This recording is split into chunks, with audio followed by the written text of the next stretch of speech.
On this episode, VCU's got issues with on-campus housing. What was once seen as the art kid school, VCU has rapidly expanded over the years, bringing in more programs and with that, more students. The combination of all these new students with the school's old, run-down dorms has turned out to be a recipe for disaster.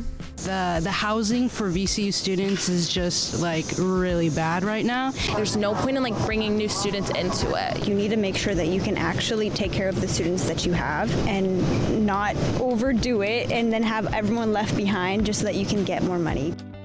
Here to talk about what went wrong and the current state of VCU housing is Bree Stevens. Bree is a junior at VCU who recently wrote an article for the Commonwealth Times about the student housing shortage. Thank you for having me. I'm really excited to be here. I've talked to so many students who have gripes with VCU's housing, and it really seems to be one of our school's major problems.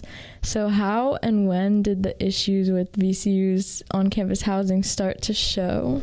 In 2021, Johnson Hall shut down due to an elevated percentage of the rooms had a high mold spore count. Johnson Hall is VCU's oldest dorm and houses incoming freshmen. So the issue is mold and elevated levels of it. This mold did not just pop up with these kids getting sick like this overnight. It did not. They knew this when they opened this dorm and let those kids in this dorm in August. About 80 students are settling into a nearby hotel because of a lack in available housing. There was over 400 students that had to be evacuated from Johnson Hall. They moved all of the students into other dorms, apartment buildings, and hotels. Do you have any idea if freshmen are still living in hotels? Did the VCU admin mention that at all? I don't think that they mentioned that, but I do know that they started overcrowding them in the current residence halls. For example, in the Honors College, there's only supposed to be one student per room, and there is now 2 in each room. And that was one of the real perks of living in the Honors College to begin with, is because you didn't have to share a room with somebody in your freshman year.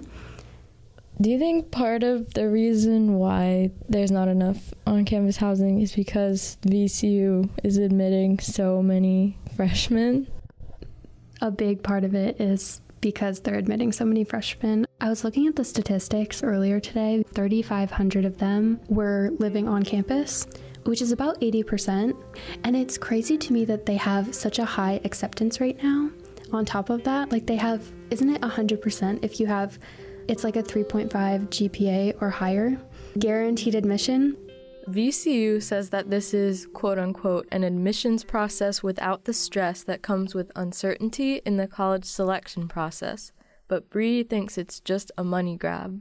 It's just because they want more funding from the state. The more people that they have, the more funding that they get. That's what it is. It's all about how much money they can get. It seems like the state of VCU housing is still very up in the air. They will continue to overcrowd all of the dorm buildings until they can't fit in any more students. But in her article about Johnson Hall, Bree mentioned a new dorm building that's projected to open in a few years. So to get the scoop directly from the inside, I spoke with Dr. Kevin Wade, Director of Administrative Services for Residential Life and Housing.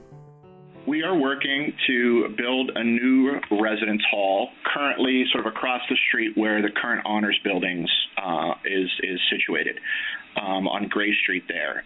VCU says that the new building will have approximately 1,000 to 1,250 beds, which is more than twice the size of Johnson Hall. It will be open to both freshmen and upperclassmen students. The more beds, the better, because upperclassmen do not have a fair chance at getting on-campus housing, and according to Dr. Wade, this has been an issue for a while now. We prioritize rising sophomores over rising juniors and seniors.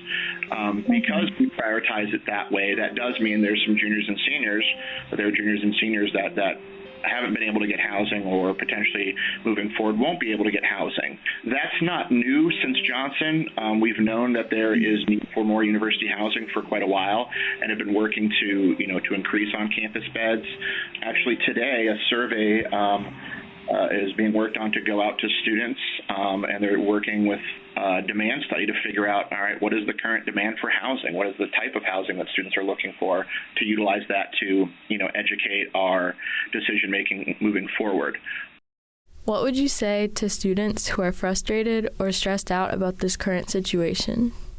Yeah, I would say a couple of things. I would say that, I understand that frustration. I'm always willing to meet with a student personally, as well as other people in the office. But I would tell them to apply, to have some different plans. Have a plan for on campus, for off campus. If they don't get housing in the actual housing selection process, then they would be able to look off campus utilizing off campus housing services that are part of the student advocacy office now. But really, what it's about is having having multiple plans. Housing is still prioritized for freshmen, and even the VCU admin can admit that there haven't been enough dorms for everyone. But it does seem like VCU is aware of this problem and is trying to fix it.